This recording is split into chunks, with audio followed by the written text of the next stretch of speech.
Thank you, Mr. Chairman. Senator Cochran, members of the committee, thank you for the opportunity to appear today in regard to the FY 2008 supplemental request for state and foreign operations. I'm pleased to be here with Secretary Gates and General Pace. State and defense work closely together on an extraordinarily wide range of issues affecting the nation's security. And nowhere is this collaboration more intense and seamless than in Iraq and Afghanistan. Let's have order. Order. One more time. Out you go. Don't do it.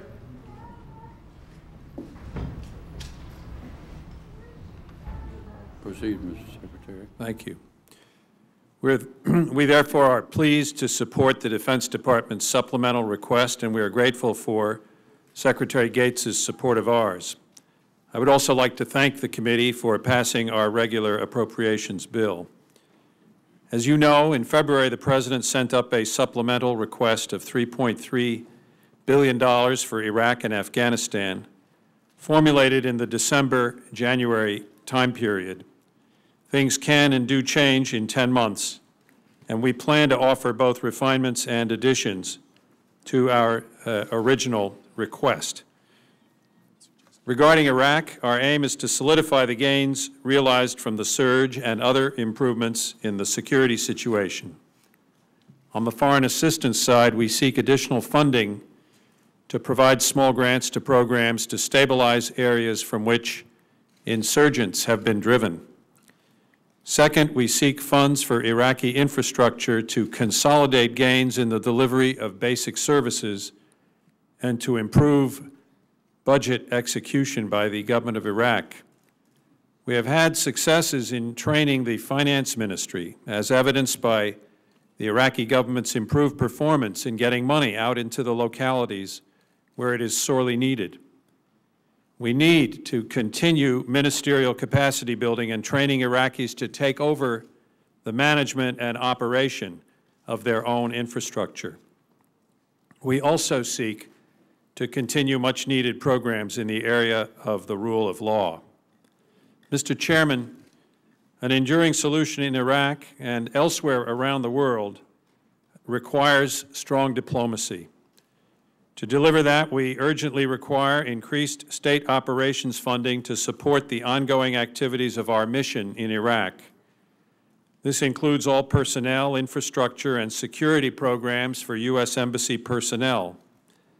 There are additional requirements for armored vehicles and security and communications equipment. Funding is also requested for the regional embassy offices and support units in Jordan and Kuwait, which reduce the number of personnel required to be stationed within Iraq. Funding is also necessary to cover the operation and maintenance of the new embassy compound, as well as the construction of temporary housing, including overhead cover for security purposes. The supplemental request also covers costs associated with the dramatic increase in provincial reconstruction teams, PRTs, from 10 in number to 25. The PRTs are at the core of our decentralized strategy in Iraq and have contributed significantly to improvements in places such as El Anbar province and Baghdad. Turning to Afghanistan, where I visited 2 weeks ago, there are many positive achievements on both the military and reconstruction side. Our counterinsurgency effort is working, but the job is far from complete. We now must focus on extending the national government's influence. The people of Afghanistan need visible evidence that their own government can deliver basic services and provide rule of law in all corners of the country. There is a saying that where the road ends, the insurgency begins. The Taliban has sought to reassert itself. We have taken the fight to the Taliban, but rooting out insurgents only clears the area temporarily. Without the roads that provide economic opportunities, insurgents reappear. I'd like to turn now briefly to the issue of the West Bank and Gaza. In the months since we sent our February supplemental proposal to you, significant events have occurred in the West Bank and Gaza. Gaza is now run de facto by Hamas, and we have suspended all but urgent humanitarian assistance delivered through the UNWRA. At the same time, new opportunities have arisen to work with President Abbas in the West Bank. We believe that funding for the Palestinian Authority to improve security performance and meet budget deficits will deliver clear benefits to the Palestinian people and advance a final two-state settlement of the Arab-Israeli conflict. U.S. funds would go into a specially designated account to be withdrawn only with United States government approval and appropriate vetting of the recipients.